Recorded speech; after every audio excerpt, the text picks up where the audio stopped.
तो बच्चों political science का बहुत ही महत्वपूर्ण ऑब्जेक्टिव क्वेश्चन आज के वीडियो में आपको बताऊंगा और पक्का इसी से प्रश्न आएगा 2025 मैट्रिक एग्जाम में। समझ गए ना, जो 20 फरवरी से एग्जाम होने वाला है ना सोशल साइंस का।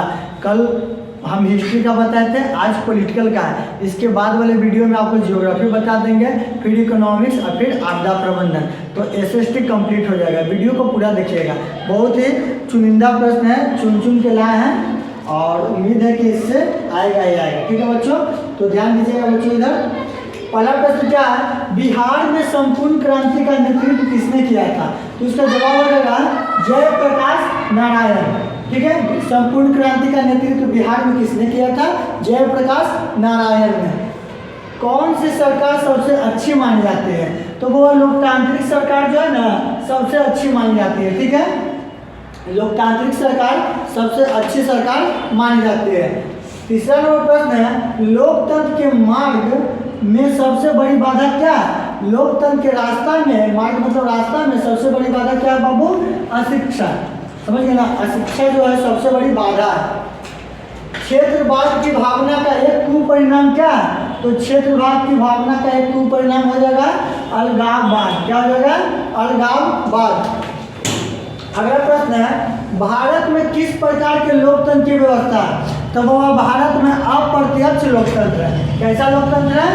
अप्रत्यक्ष। अगला प्रश्न है छठा नंबर, लोकतंत्र की उपलब्धियों में सबसे अधिक सहायक क्या है? तो लोकतंत्र की उपलब्धियों में सबसे अधिक सहायक विकास को माना जाता है।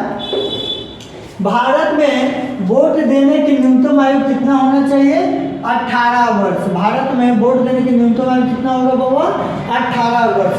नेक्स्ट, बिहार में पंचायती राज संस्था कितने स्तरीय है? बिहार की जो पंचायती राज संस्था है वो कितने स्तरों का है? तो ये 3 स्तरीय। क्या बाबा? 3 स्तरीय। लिख देता, अच्छा से देखिएगा, 3 स्तरीय। ठीक है ना। नेक्स्ट, भारत में लोकतंत्र के समक्ष कौन चुनौतियां हैं? लोकतंत्र के सामने भारत में कौन सी चुनौतियां प्रकट होती है? ऑप्शन में रहेगा भ्रष्टाचार, जातिवाद, परिवारवाद, इनमें से सभी। तो इनमें से सभी लिखिएगा, और नहीं तो भ्रष्टाचार, जातिवाद, परिवारवाद में से कोई लिख दीजिएगा तो आंसर सही हो जाएगा। ठीक है। 10वां नंबर प्रश्न है, ताड़ी विरोधी आंदोलन। ताड़ी विरोधी आंदोलन किस राज्य से शुरू हुआ था? तो बउआ, ताड़ी विरोधी आंदोलन कहाँ से शुरू हुआ था? आंध्र प्रदेश से। याद रखिएगा, आंध्र प्रदेश से शुरू होने वाला आंदोलन कौन था? ताड़ी विरोधी आंदोलन। चिपको आंदोलन का संबंध किससे है? तो चिपको आंदोलन का संबंध है पेड़ काटने से। ठीक है।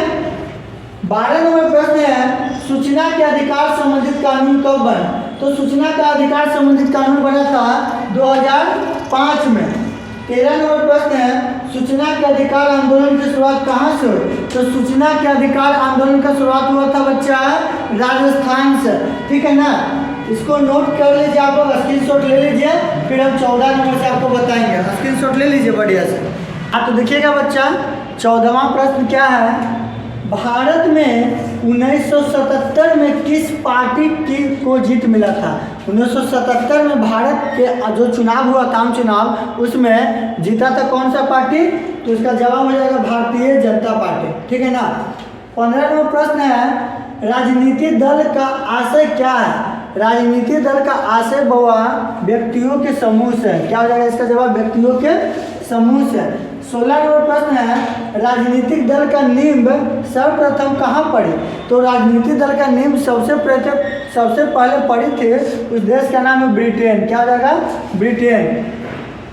17 नंबर प्रश्न है, लोकतंत्र का प्राण किसे माना जाता है? लोकतंत्र का प्राण किसे माना जाता है? तो इसका जवाब हो जाएगा राजनीतिक दल को। 18 नंबर प्रश्न है, दल बदल कानून लागू होगा किस पर? दल बदल कानून किस पर लागू होता है? इसका जवाब हो जाएगा सांसदों एवं विधायकों पर दल बदल कानून लागू होता है। ठीक है। 19 नंबर प्रश्न देखिएगा, गठबंधन सरकार की पकड़ प्रशासन पर कैसी होती है? तो प्रशासन पर ढीली होती है। समझिए ना, गठबंधन सरकार की पकड़ प्रशासन पर ढीली होती है। ठीक है। 20वां नंबर प्रश्न है, भारत में आपातकाल की घोषणा कब हुई? तो भारत में आपातकाल की घोषणा हुई थी बच्चा 1975 में, ठीक है ना। कौन सी सरकार सबसे अच्छी मानी जाती है? तो लोकतंत्र की जो सरकार होती है उसको सबसे अच्छा माना जाता है। सूचना के अधिकार से लोग क्या होते हैं? तो सूचना का अधिकार लोगों को मिलता है तो लोग क्या होते हैं? जागरूक होते हैं, समझ गए ना। सूचना के अधिकार से लोग क्या होते हैं बच्चा? जागरूक होते हैं। लिच्छवी गणतंत्र किस राज्य में अवस्थित है? तो लिच्छवी गणतंत्र जो है बिहार में है। कहाँ पर है? बिहार राज्य में अवस्थित है। 24 नंबर प्रश्न है, लोकतंत्र में निर्णय लिया जाता है, लोकतंत्र में निर्णय देर से लिया जाता है, ठीक है ना। इसे नोट कीजिए, फिर कुछ और प्रश्न महत्वपूर्ण है उसको हम बताएंगे, इससे पहले नोट कर लीजिए। प्रश्न क्या है? सांप्रदायिक राजनीति किस पर आधारित है? तो सांप्रदायिक राजनीति आधारित होती है किस पे? धर्म पे, ठीक है ना। जो सांप्रदायिक का राजनीति होता है वो धर्म पे आधारित होता है। भारत में शांत रहो। भारत में कहाँ महिलाओं के लिए आरक्षण की व्यवस्था की गई है? तो भारत में बुआ पंचायती राज संस्था जो है वहीं पे महिलाओं के लिए आरक्षण की व्यवस्था की गई है, ठीक है। 27 नंबर प्रश्न है, भारत की वित्तीय राजधानी किसे माना जाता है? तो भारत की वित्तीय राजधानी किसे कहा जाता है? मुंबई को, ठीक है ना। श्रीलंका में कौन सा धर्म है? तो श्रीलंका में धर्म बुआ बौद्ध धर्म, ठीक है।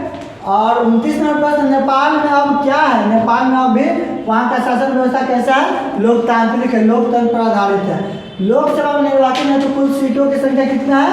543 है। तो देखिए ये था पॉलिटिकल साइंस से महत्वपूर्ण प्रश्न। इसके बाद बताएंगे जियोग्राफी से महत्वपूर्ण प्रश्न। आपसे कुछ सवाल जवाब हो जाता है, आप लोग कमेंट में बताइएगा। तो बताइएगा श्रीलंका की राजधानी क्या है? और श्रीलंका में तमिल बोलने वाले लोगों की संख्या कितना प्रतिशत था? और सिंहली बोलने वाले लोगों की संख्या कितना प्रतिशत था? इसको आप लोग कमेंट में बताइएगा, ठीक है।